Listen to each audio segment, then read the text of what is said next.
교회만 되기를 간절히 축복합니다. 여러분 누구나 가정 천국을 꿈꿉니다. 여러분 그러시죠? 네, 가정 천국을 꿈꿔요. 오늘도 이렇게 할렐루야 찬양대가 우리 가족들 함께 다 동원해가지고 이렇게 오셔가지고 예배드리는데 얼마나 따뜻하고 좋은지요. 그 따뜻한 사랑이 가득한 가정 천국 이루기를 우리는 원합니다. 화목하기 원하고 행복하기를 원하죠. 요즘 TV 프로그램에 보면 이 가정을 주제로 한 프로그램들이 많이 있더라고요. 여러분 많이 보실 것 같은데 뭐 금쪽 같은 내 새끼, 뭐 이혼 승력 회프, 이런 프로그램에 나올 줄이야. 그런데 그런 프로그램들이 있어서 저 처음에는 이렇게 보다가 보다 보니까 정말 이런 가정이 있을까? 정말 이게 맞을까 할 정도로 극단적인 상황들이 너무나 많은 거예요.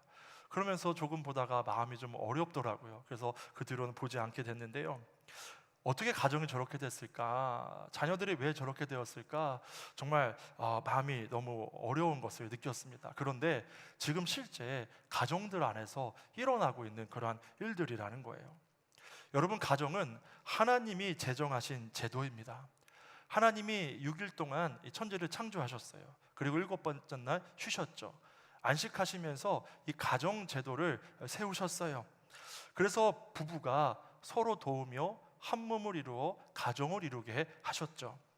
창세기 2장 24절에 보면 이러므로 남자가 부모를 떠나 그의 아내와 합하여 둘이 한 몸을 이룰지로다 라고 말해요.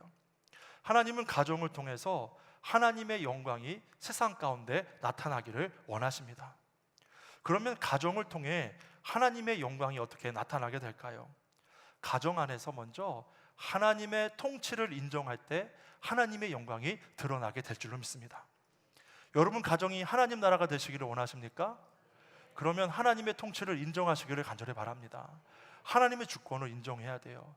그리고 여러분의 가정의 호주가 하나님 되심을 인식하며 살아가시기를 간절히 바랍니다. 여러분 하나님 아버지가 우리 가정의 호주 되어 주신대요. 그 전능하신 하나님이, 그 거룩하신 하나님이, 사랑이신 하나님이 우리의 가정의 호주가 되어 주신다니 얼마나 감사한가요? 오늘 본문에 보면 천국은 좋은 씨를 제 밭에 뿌린 사람과 같다라고 말해요. 그리고 예수님께서 이 비유를 36절 이하에서 이제 풀어주시는데요. 좋은 씨를 뿌린 이는 인자요, 바로 예수 그리스도 당신을 말하죠. 밭은 세상이요, 좋은 씨는 천국의 아들들이다 라고 말씀해요. 무엇을 말씀하시는 것입니까? 예수님은 이 땅에 하나님의 나라를 회복하기 위하여 오셨다는 거예요.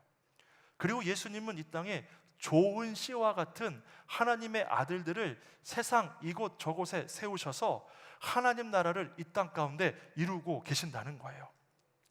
이들은 하나님의 보내신 자리에서 하나님의 다스림을 인정하면서 하나님 말씀에 순종하며 하나님과 온전한 관계를 누리고 이웃으로부터, 다른 사람들로부터 의로운 자라 인정받는 삶을 사는 자들이라는 거예요. 5월 가정의 달을 맞이하면서 이 가정에 대해서 좀 생각해 봤습니다. 여러분이 예수님이 정말 예수님의 밭에 뿌리신 좋은 씨라는 사실을 기억하시기를 간절히 바랍니다. 여러분이 다 좋은 씨예요. 다 좋은 씨라는 거예요. 그리고 여러분이 뿌려진 곳이 바로 가정이에요. 여러분, 씨는 어디에 뿌려질지 모르잖아요. 농부가 주인이 이렇게 씨를 뿌리면 뿌려진 곳에서 이렇게 가지를 돋고 그렇게 좋은 열매를 맺게 되는 거예요. 씨가 어디에 뿌려질지 몰라요. 그러나 뿌려진 곳에서 자리를 잡고 싹을 틔우고 가지를 맺고 열매를 맺혀지는 것이죠. 여러분, 우리 가정도 그렇습니다. 여러분이 좋은 씨입니다. 여러분이 가정에 뿌려진 좋은 씨이니 좋은 열매를 맺으시기를 간절히 바랍니다. 여러분을 통해 가정 천국을 이루어야 한다는 거예요. 그리고 더 감사한 것은요, 이 농부는요, 이 주인은요, 그 뿌린 씨가 싹을 틔우고 가지가 돋고 꽃을 피워 열매 맺을 수 있도록 최선을 다해 도와준다는 거예요. 비료도 주고 물도 주고 하면서 잘 자라나도록 도와준다는 것이죠. 여러분 가정이 그렇게 아름다운 가정 천국을 이룰 때 하나님께서 도와주신다는 거예요. 이루어갈 수 있도록. 건강한 가정, 행복한 가정 이루는 그런 모든 우리 샘골의 성도 여러분의 가정만 되시기를 간절히 바랍니다. 그러려면 우리가 가정의 원리에 대해서 분명히 알아야 되는데요. 여러분, 하나님이 아담을 지으셨어요. 아담을 지으시고 한 가지 아쉬운 게 있었는데 혼자 있는 것, 홀로 있는 게 굉장히 아쉬우셔서 그가 잠잘 때 아담의 갈빗대를 취해서 이제 여자를 만드셨죠. 여자를 만드시고 함께 서로 도우며 한 몸을 이루어 가정을 이루고 자녀를 낳아서 죄송합니다. 에어컨을 좀 꺼주시면 좋겠습니다. 그 가정을 통하여 하나님의 영광 드러내기를 원하셨다는 거예요. 여기 보면 돕는 배필을 주셨다라는 말씀을 우리가 기억해 볼 필요가 있는데요. 돕는 배필을 원어로 살펴보면 이 아내가 단순히 남편을 돕는 존재로만 있는 존재가 아니라 원어를 살펴보면 돕는 배필을 이렇게 푸는데요. 로 에제르 케네그도라는 이런 문장으로 이렇게 풉니다. 케네그도는 그와 맞먹는, 그와 상응하는, 대응하는 이란 의미가 있고요. 로는 그에게라는 의미가 있어요. 에제르는 도움, 구원이라는 그런 의미가 있는데요. 해석하면 남편과 아내가 동등한 입장에서 서로를 세워가는 존재라는 거예요. 아멘이신가요? 남편과 아내가 동등한 입장에서 서로를 세워가는 그런 존재라는 거예요. 그런데 여러분, 성경에 보면 또 이런 구절이 있어요. 에베소서 5장 22절 23절에 보면 아내들이여 자기 남편에게 복종하기를 주께 하듯 하라. 이는 남편이 아내의 머리됨이 그리스도께서 교회의 머리됨과 같음이니 그가 바로 몸의 구주니라. 여러분, 하나님께서 가정에 부여하신 질서는요, 남편을 머리로 하고 아내를 몸으로 하는 질서예요. 남자를 가정의 머리로 삼으시고 아내를 돌볼 책임을 주셨고, 아내는 남편을 존중하고 지지하면서 남편과 함께 가정을 세우게 하셨어요. 그래서 남편이 아내를 돌보는 것은 하나님 맡기신 책임에 충성하는 것이고, 아내가 남편에게 복종하는 것은 하나님의 질서를 겸손히 인정하는 것이에요. 교회도 마찬가지입니다. 교회의 머리는 그리스도입니다. 교회를 이끄시고 다스리는 분은 주님이시죠. 성도는 몸의 각 지체로서 머리 대신 예수 그리스도와 함께 교회를 온전히 세워가야 해요. 근데 우리가 여기서 한 가지 더 생각해 봐야 할 것이 있습니다. 여기서 말하는 질서는 서열이 아니라는 거예요.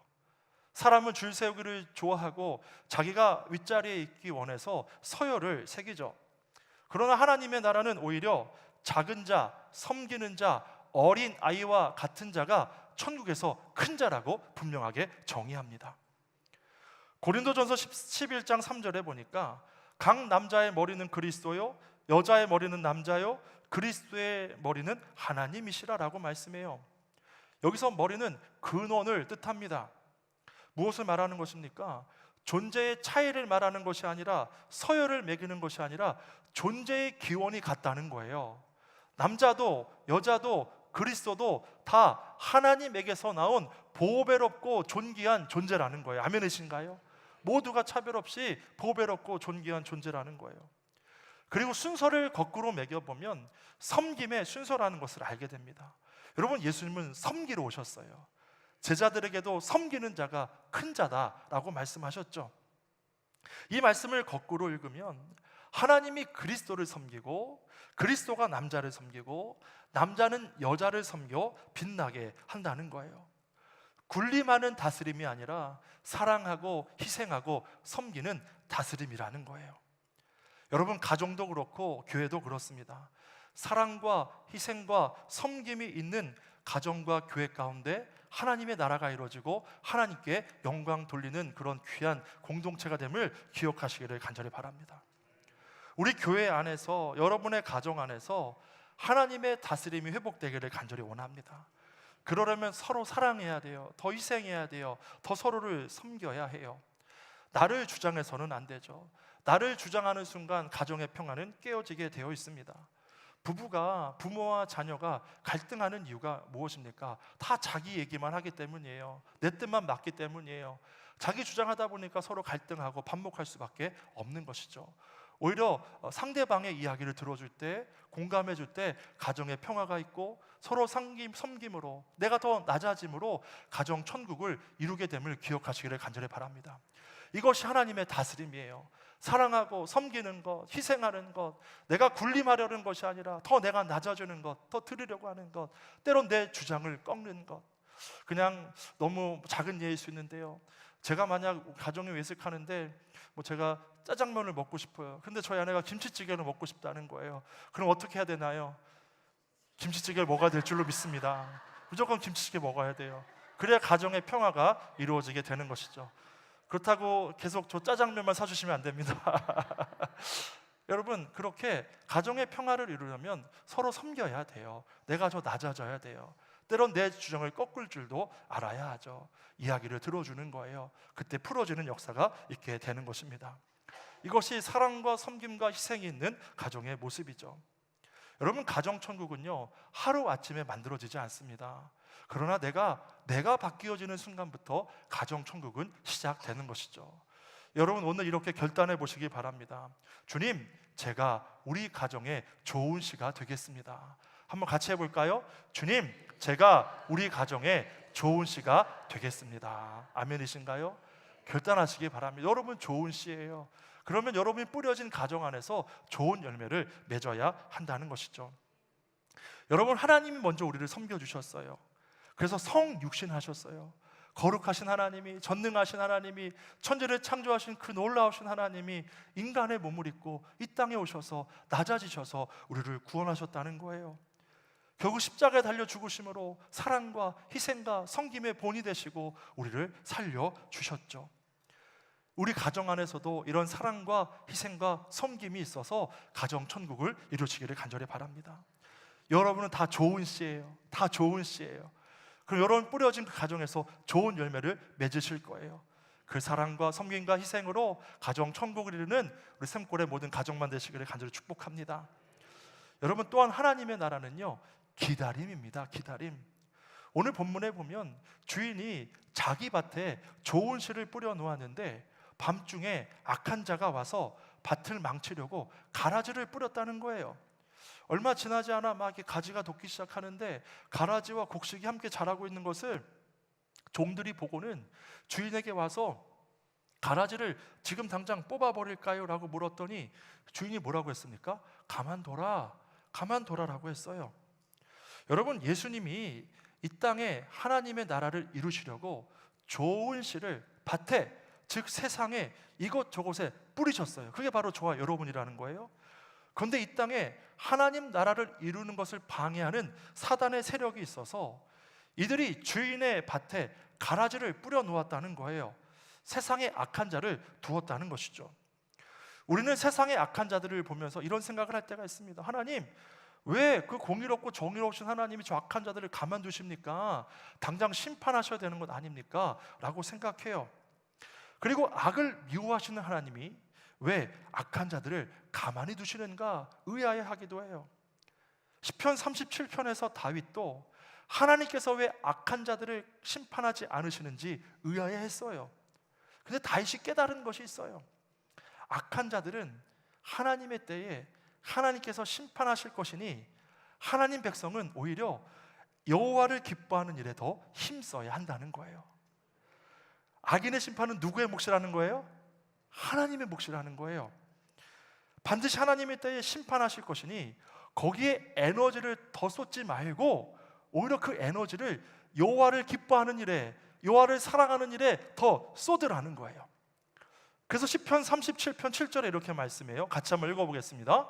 여호와 앞에 잠잠하고 참고 기다리라.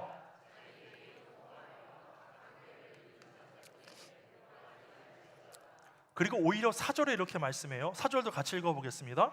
또 여호와를 기뻐하라. 그가 내 마음의 소원을 내게 이루어 주시리로다. 아멘. 악인의 심판은 하나님께 맡기래요. 그리고 오히려 성도들은, 하나님을 사랑하는 자들은 하나님을 사랑하는 일에, 기뻐하는 일에 더 에너지를 쏟으라는 것이죠. 가라지 비유에서도 주인이 가만히 두라고 해요. 이유가 무엇입니까? 29절 30절에 보니까 주인이 이르되 가만두라. 가라지를 뽑다가 곡식까지 뽑을까 염려하노라. 둘 다 추수 때까지 함께 자라게 두라. 추수 때에 내가 추수꾼들에게 말하기를 가라지는 먼저 거두어 불사르게 단으로 묶고 곡식은 모아 내 곡간에 넣으라 하리라. 아멘. 결국 추수 때에 세상 마지막 날에 추수꾼, 즉 천사들이 곡식과 가라지를 구분한다는 거예요.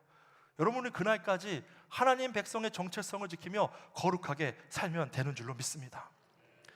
여러분, 그렇게 심판의 날, 구분하는 날이 오게 된다는 거예요. 그런데 중요한 것은요, 그날까지 하나님께서 당신의 백성들을 보호하신다는 거예요. 주인이 당장 그 가라지를 뽑지 말라고 한 것은 가라지를 뽑다가 곡식까지 뽑혀질 것을 염려한 것이죠. 여러분, 가라지와 곡식이 자랄 때 보면요, 비슷해 보여요. 그러다 보면 농부가 잘못 뽑으면 이 곡식, 건강한 곡식마저 뽑힐 수 있는 것이죠. 그리고 가라지는 이 곡식의 뿌리를 감고 있어서 가라지를 뽑다 보면 곡식까지 같이 뽑혀진다는 거예요. 당장 가라지를 뽑으면 많은 수확을 얻겠죠. 그러나 건강한 곡식마저 훼손될 수 있다는 거예요. 그래서 주인은 당장 많은 수확을 얻기보다 건강한 곡식을 지키는데 우선순위를 삼은 것이죠. 무엇을 말하는 것입니까? 하나님이요, 여러분 한 분 한 분에게 주목하신다는 거예요. 여러분이 상하지 않기를 원하신다는 거예요. 여러분이 하나님의 보호 안에서 하나님의 보호를 받으며 살아가기를 원하신다는 것이죠. 여러분, 이 사실을 알 때 우리는 불합리해 보이고 불안정한 세상 속에서도 하나님 나라의 백성의 정체성을 지키며 살아갈 수 있고 하나님 우리 삶을 지키시고 보호하신다는 사실을 믿을 수 있는 것이죠. 우리는 생각해요, 하나님 나라가 도래했는데 왜 세상이 변하지 않느냐고 답답해하기도 해요. 그러나 여러분, 하나님의 나라는 이 불의한 세상 속에서도 여전히 역사하고 있으며 하나님의 때에 선명하게 나타날 줄로 믿으시기를 간절히 바랍니다. 현재는 숨겨져 있는 것 같아요. 그러나 미래에는 선명하게 보이게 된다는 것이죠. 그날까지 정말 인내하며 주님의 나라를 기다리며 거룩한 성도로 살아내는 저와 여러분 되기를 간절히 축복합니다. 마지막으로, 지금은 거의 구분되지 않지만 언젠가 최후 심판 때에는 하나님의 아들들이 아버지의 나라에서 해와 같이 빛나게 될 것입니다. 43절에 보니까 그때의 의인들은 자기 아버지의 나라에서 해와 같이 빛나리라. 지금 세상에 돌아가는 것을 보면요, 하나님 백성으로 사는 것이 손해보는 것 같아요. 또 바보같이 보이기도 해요. 그러나 끝까지 인내하며 하나님 나라 백성으로 사는 자들이 하나님 나라에서 영원히 주와 함께 거하며 하나님의 나라, 아버지의 나라에서 해와 같이 빛나는 자들이 될 것이다 라고 성경은 분명하게 말씀하고 있어요. 여러분, 성경에 보면요, 죽음을 보지 않고 죽지 않고 하나님 나라로 바로 옮겨져 간 두 사람이 나와요. 에녹과 엘리야예요. 어떻게 그랬을까? 인간은 죄로 인하여 다 죽는 존재가 됐는데 죽음을 보지 않고 하나님 나라에 이르게 된 거예요. 그 이유를 하나님과 동행하였다. 에녹은 하나님과 동행하였다라고 말해요. 하나님과 동행했다는 게 뭔가요? 하나님은 거룩하세요. 부정한 것들과 함께하지 않으세요. 거룩하신 하나님과 동행했다는 건 무엇을 말하는 것입니까? 에녹이 그 악이 만연한 세상 가운데 거룩함을 지키며 살아갔다는 거예요. 아멘이신가요? 그때 하나님과 동행할 수 있다는 거예요. 에녹이 살던 시대는 지금보다 더 악이 만연했어요. 여러분, 그리고 이후에 노아 시대에 홍수 심판이 있을 정도로 악이 가득했죠.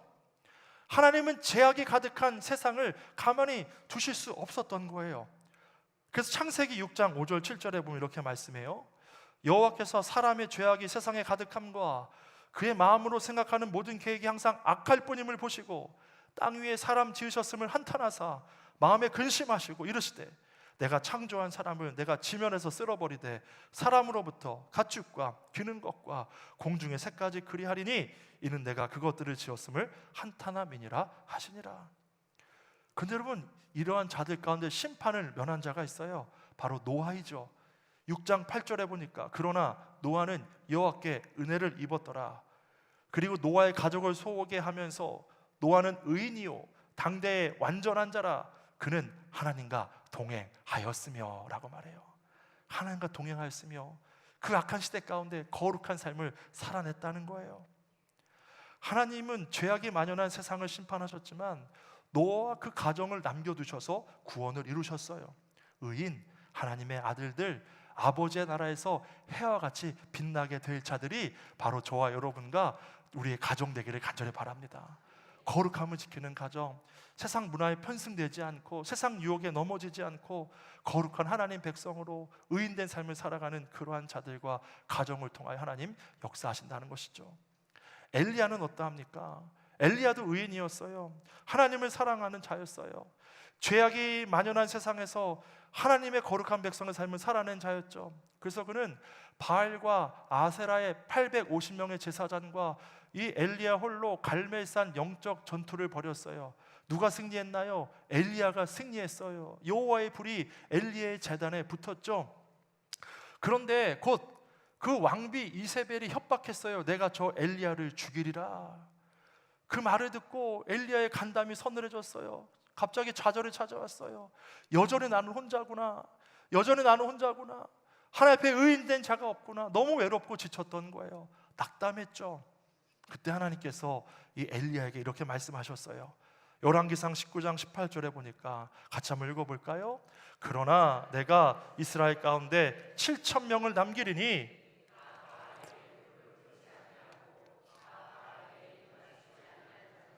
아멘. 엘리야 너는 혼자가 아니야. 7,000명의 의인들이 남아있어. 바알과 아세라에게 무릎 꿇지 않은 나의 거룩한 백성이 남아있어 라고 격려해 주셨어요. 여러분, 주님 다시 오실 그날까지 거룩한 하나님 백성의 삶을 살아내시는 여러분의 삶과 가정 되기를 간절히 바랍니다.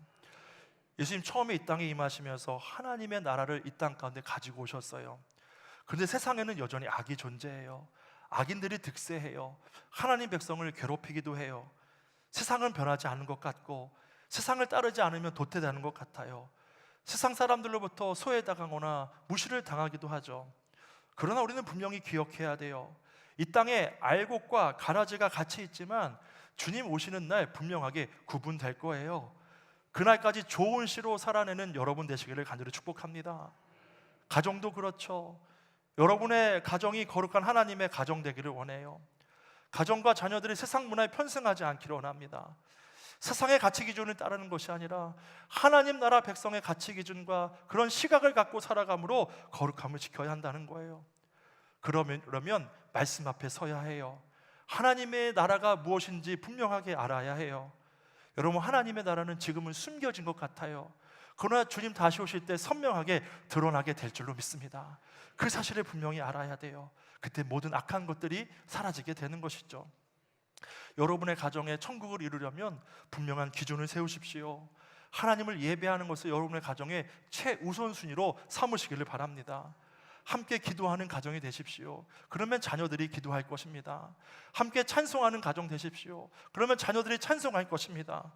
말씀을 따라 사는 부모를 보고 자녀들도 말씀을 따라 살 것이고, 세상에 선을 행하는 부모의 모습을 보고 자녀들도 세상에 선을 행하며 살게 될 것입니다. 우리 가정에 가정 천국이 이루어지기를 간절히 원합니다. 가정 천국을 이루기 위해서 하나님의 다스림 안으로 들어가요. 하나님 주권에 맡기고 통치 안에 들어가서 하나님의 말씀 가운데 살아가야 돼요. 하나님의 다스림은 군림하는 다스림이 아니에요. 사랑과 희생과 섬김으로 다스려 주신 그 하나님의 다스림 안으로 들어와 우리도 서로 사랑하고 섬기고 헌신함으로 가정 천국을 이루시기를 간절히 바랍니다. 기다려야 해요. 인내해야 돼요. 악이 만연한 세상 가운데 하나님의 거룩한 백성의 정체성을 지키며 살아가십시오. 결국 이러한 자들이 아버지의 나라에서 해와 같이 빛나게 될 것입니다. 주님 다시 오실 그날까지 거룩한 하나님 백성의 정체성을 지키며 거룩한 성도, 거룩한 가정, 거룩한 교회로 남게 되기를 주 예수 그리스도의 이름으로 간절히 축원합니다.